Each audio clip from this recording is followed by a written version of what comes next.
তোর ষষ্ঠীর ব্রতর কথা।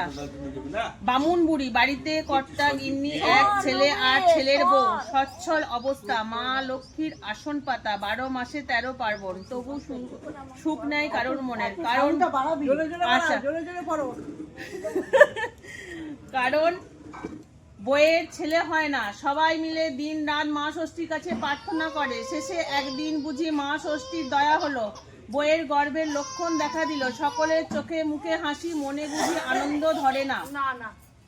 কদিন যেতে সবাই লক্ষ্য করলো এক অস্বাভাবিক কাণ্ড। বইয়ের গর্ভে সাধারণ চেয়ে বেশ কিছু বড় মতন লক্ষণ দেখা দিয়েছে। যত দিন যেতে লাগলো বইয়ের গর্ভ ক্রমেই প্রকাণ্ড আকার ধারণ লাগলো। দেখতে দেখতে 10 মাস 10 দিন পেরিয়ে গেল। ওমা, একই প্রসব যে হয় না। 1 বছর গেল, তবু প্রসব হলো না। আরো 2-3 মাস পার হলো, এখনো প্রসবের নাম নাই।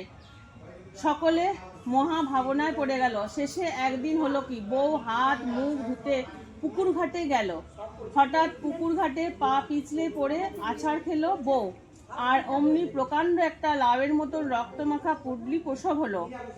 বউ কোনো রকম করে বাড়িতে এসে শ্বশুর শাশুড়িকে ঘটনাটা বলল।